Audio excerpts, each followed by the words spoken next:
La plus belle manière de vaincre les nombreuses difficultés et problèmes de la vie est par la grâce de Dieu. L'homme ne peut pas voir la grâce divine car elle n'est pas matérielle, elle est spirituelle. Cependant, l'homme peut voir et en fait l'expérience à l'intérieur de lui-même. Il peut recevoir et conserver cette grâce en se souvenant simplement du nom de Dieu et en s'abandonnant à lui. Le chercheur explore de multiples possibilités dans sa quête du sacré. Il tente de le trouver dans l'existence quotidienne, dans un environnement naturel, dans le ciel, ou plus loin dans l'espace, au cœur d'un sanctuaire, dans un temple, ou bien à l'intérieur de son propre corps et esprit.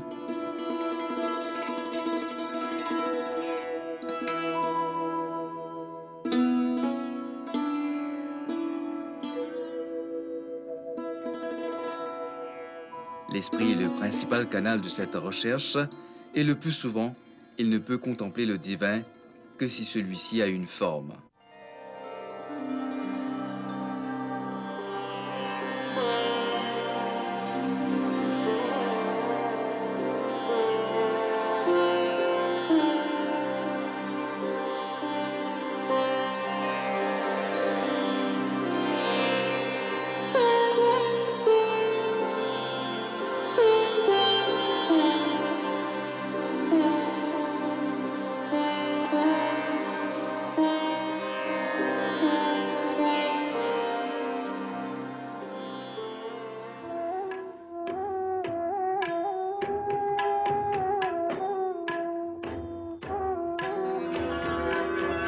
ब्रह्ममुरारिसुरार्चितलिङ्गं निर्मलभासितशोभितलिङ्गम् जन्मजदुःखविनाशकलिङ्गं तत्प्रणमामि सदा शिवलिङ्गम्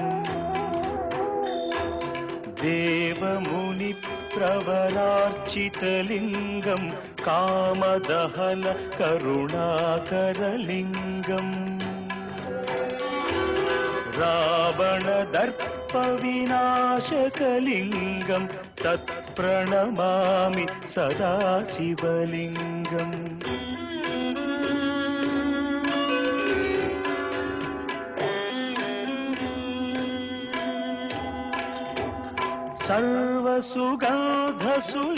सर्वसुगन्धसुलेपितलिङ्गं बुद्धिविवर्धनकारणलिङ्गं सिद्धसुरासुरवन्दितलिङ्गं तत्प्रणमामि सदा शिवलिङ्गं कनकमहामणिभूषितलिङ्गं फणिपतिवेष्टितशोभितलिङ्गम्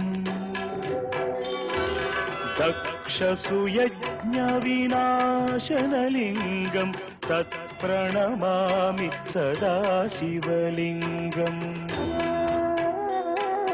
कुङ्कुमचन्दनलेपितलिङ्गं पङ्कजहार सुशोभितलिङ्गम् सञ्चितपापविनाशनलिङ्गं तत्प्रणमामि सदा शिवलिङ्गम्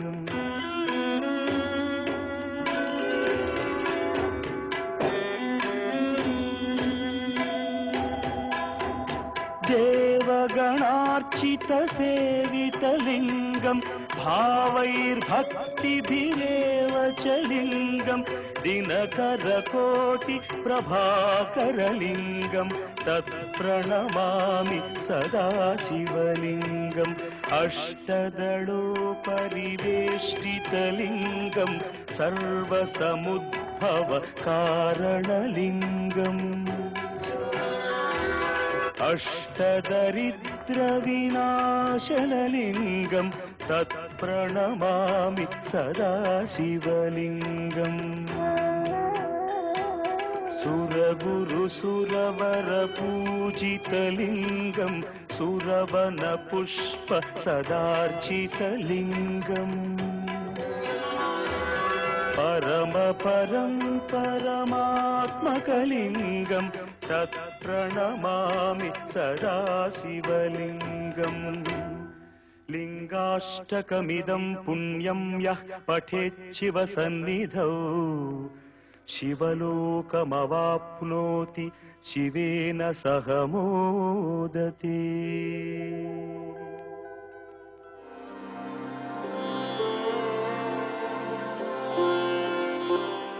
Ainsi, même ceux qui ont atteint l'expérience de la vérité transcendantale sont obligés de l'exprimer au travers d'un symbole qui peut être reconnu et compris de tous.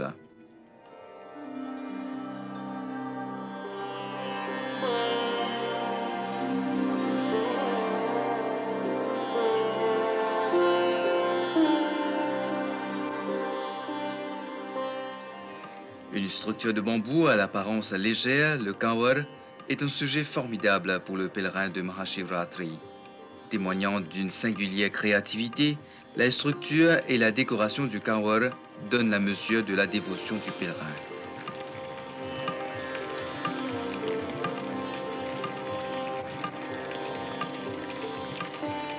तीर्थों से जल लाने का क्या महत्व है और साथ ही साथ जल क्यों लाते? Pourquoi allons-nous en pèlerinage pour chercher de l'eau et l'offrir à Dieu? L'eau, comme nous le savons, est source de vie. Sans l'eau, la vie ne peut exister, que ce soit dans le monde humain, le monde animal ou le monde végétal. Le concept général est que l'homme invoque Dieu afin de recevoir ce qu'il a le plus besoin dans la vie. Il offre à Dieu ce que lui-même demande à avoir dans la vie. या जो चीज हम दान करते हैं वह चीज हमको बढ़ करके मिलती है तो ऐसी परिस्थिति में L'homme a besoin de nourriture, il a besoin d'une récolte, il a besoin de pluie, il a besoin de vie. Il offre l'eau comme symbolisme de tout ce qui représente la vie pour lui. Le Shiv Puran mentionne que l'eau offerte au Seigneur Shiv est un rituel religieux qui apporte aussi la pluie, qui donne la vie. Pour les hindous, il n'y a pas une autre eau plus pure que celle de Ganga. Quand nous offrons de l'eau du Ganga au Seigneur Shiv, nous le demandons aussi de nous apporter à notre famille, à notre pays, cette eau qui est source de vie dans ses formes diverses. Mais il est aussi mentionné que l'eau qu'on offre à Dieu doit être propre et pure.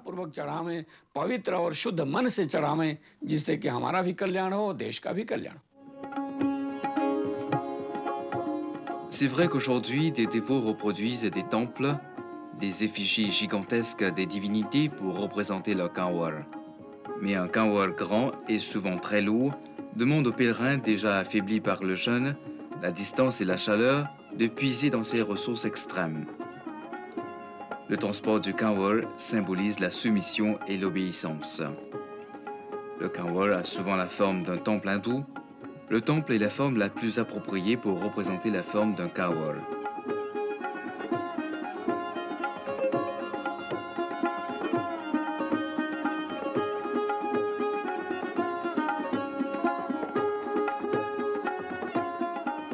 La préparation du kawar se caractérise par un jeûne de toute la durée de la préparation.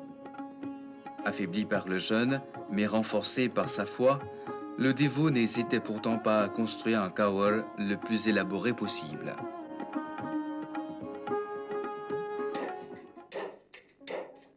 Le processus de fabrication d'un kawar peut paraître facile, mais il ne l'est pas au fait. Un modèle très ancien, traditionnel et simple à réaliser, son efficacité est en fait un modèle préféré des dévots dans le passé. Cette structure en forme d'arche doit être construite traditionnellement.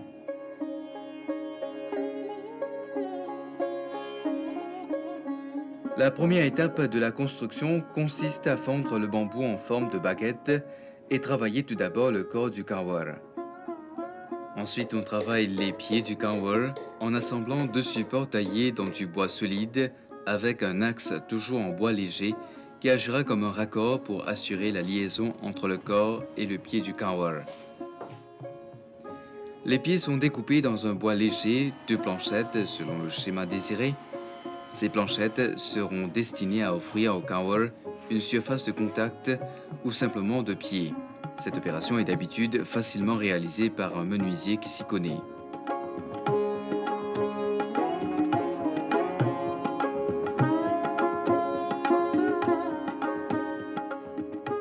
Les raccords sont utilisés pour assurer la liaison entre les baguettes et les embouts sont situés à l'extrémité des baguettes pour assurer la tension et aussi pour protéger tout simplement l'extrémité des jointures.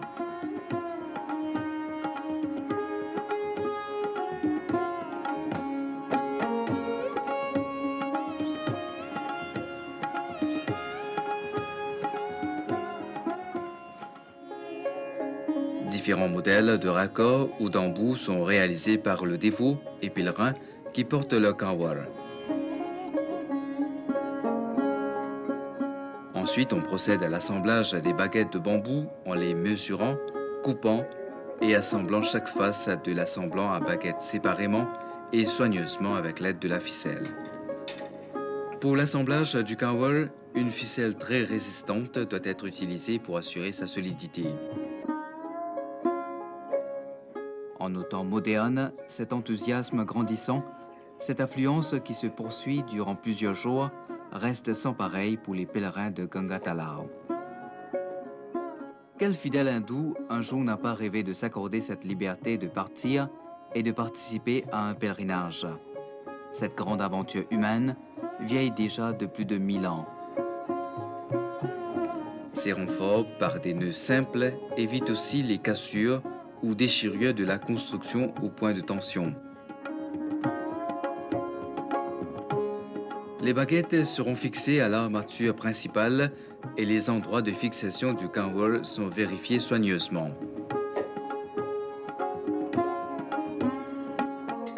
Comme tout ce qui naît doit inévitablement mourir et que tout ce qui est produit doit se désintégrer et être détruit, ceci est une loi irrévocable. Ainsi, le principe qui amène la désintégration, le pouvoir derrière la destruction, est Shiva. Il est tout et dans tout, réunissant en lui-même les aspects contradictoires de la vie.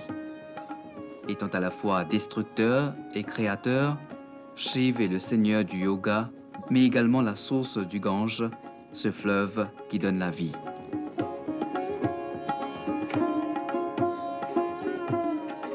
Des axes supplémentaires sont fixés à l'avant, à l'arrière et au milieu du kawar pour que celui-ci reste symétrique.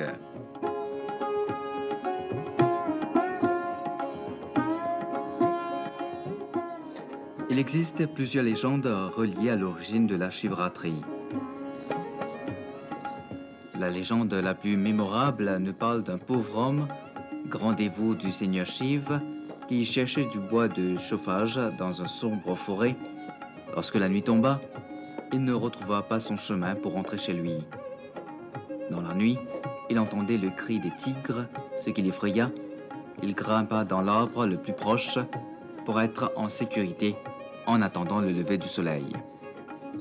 Et pour ne pas s'endormir, il cueillit les feuilles de l'arbre et les laissa tomber à terre en chantant le nom de Shiva. Les premiers rayons de soleil apparurent et l'homme se rendit compte que les feuilles étaient tombées sur un shivling qui se trouvait au pied de l'arbre. Ce travail inconscient plut au seigneur Shiv qui écarta les tigres et bénit ce pauvre homme. Depuis ce jour, nous disent les Puranas, cette histoire est récitée toutes les nuits de Mahashivratri.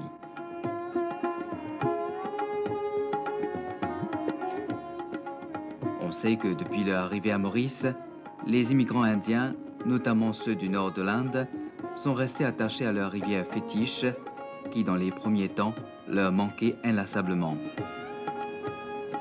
Séparés de leur pays par des années et des kilomètres, ils ne pouvaient espérer retrouver ces rives réconfortantes. C'est alors qu'ils eurent l'idée de faire jaillir la Ganga là où ils avaient fondé leur nouvel environnement. Et aujourd'hui, le Gange coule bel et bien à Maurice. Symbole d'une culture et d'une civilisation éternelle, habitant le cœur de ses dévots, Ganga reste toujours changeante, toujours fluctuante, et pourtant toujours la même Ganga.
Ensuite, on procède à la décoration de son kanwar.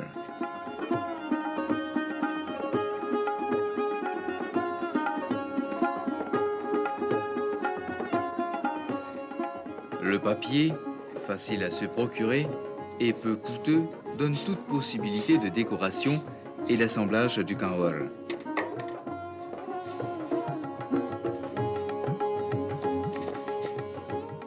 Tout d'abord, on recouvre avec le papier découpé en une variété de formes tous les armatures et charpentes du kanwar.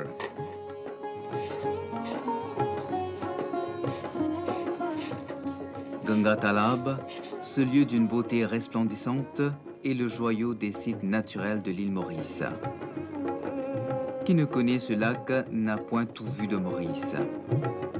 Ce lac naturel, qui a pour toponyme officiel Grand Bassin, fut d'abord connu selon la tradition populaire comme Paritalab, avant d'être considéré Ganga Talab.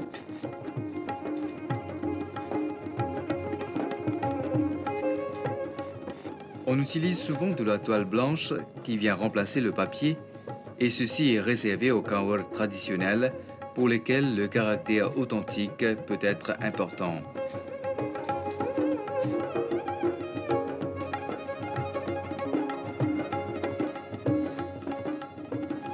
Avec des ciseaux, on découpe de la toile ou du papier et on recouvre pratiquement toute la squelette du kanwar soigneusement avec de la colle fait maison, souvent avec de la farine.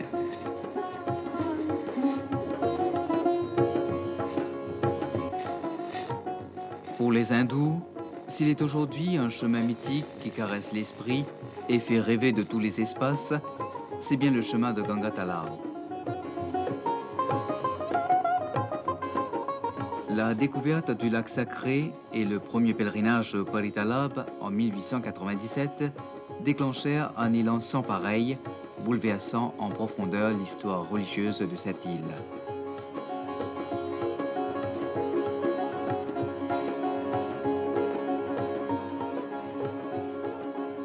Ensuite, on procède à la décoration de son kanwar. Le kanwar est souvent décoré avec de multiples objets multicolores, parmi lesquels on retrouve des petits pavillons rouges, symbole du dieu Shiv, des fleurs de papier, des clochettes et des boules multicolores qui symbolisent la terre. Des miroirs pour faire miroiter son kanwar en chemin de pèlerinage, des colliers de perles et des photos du dieu Shiva.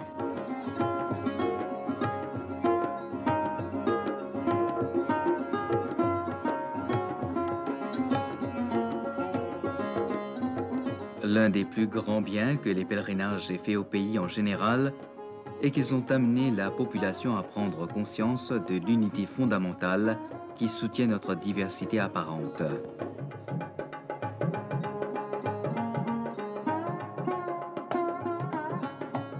Ce pèlerinage, avec le kanwar sur les épaules, appelle l'âme errante et fait signe à plus d'un de tout laisser pour entreprendre ce chemin du savoir, ce chemin vers l'absolu.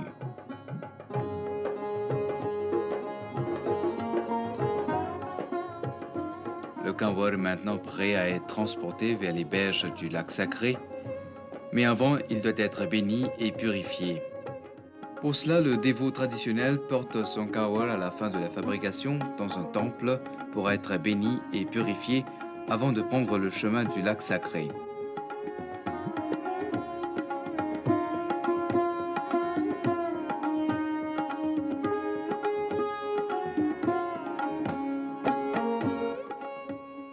Pour les pèlerins qui ont un long trajet à parcourir, c'est très difficile de porter l'eau dans les mains tout au long du parcours. C'est la raison pour laquelle la tradition du kanwar vint à l'existence. Le terme kanwar nous rappelle deux choses importantes. Premièrement, le kanwar requiert le respect et l'honneur. Le porteur du kanwar montre son respect pour le sacrifice qu'il offre et l'honore. Deuxième chose, c'est le service. Quand nous prenons l'initiative de servir quelqu'un, nous lui disons « Mes épaules sont toutes à votre service ».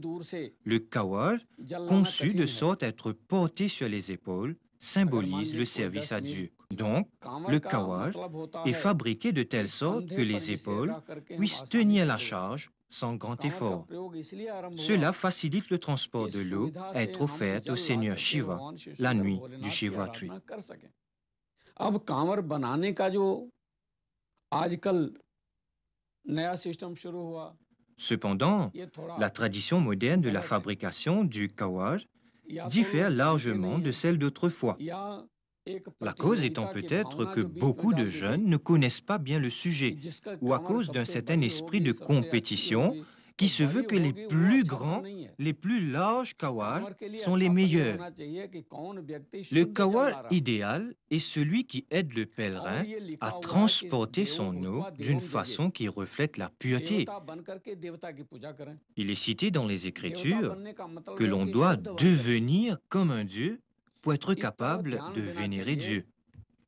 La signification de l'expression « devenir comme un Dieu » emporte l'idée de devenir pur en esprit et du corps. Lors du pèlerinage à pied, le pèlerin porte sur son épaule son kanwar et prend bien soin de ne pas le poser n'importe où. En arrivant au Ganga Talao, les pèlerins offrent leur prière au dieu Shiv et à la déesse Ganga avant de prendre l'eau sacrée.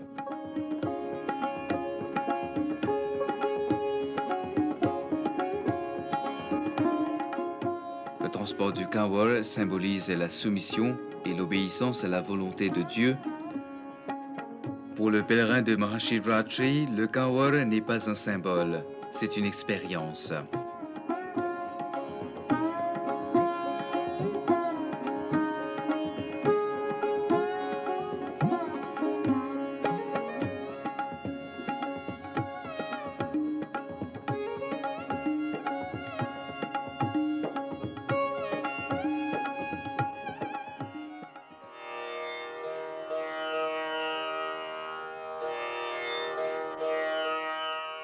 Le dévot est à la recherche d'un sens spirituel dans le monde intérieur, mais il ne s'est pas encore libéré de son attirance et de sa croyance dans les symboles et les images sacrées.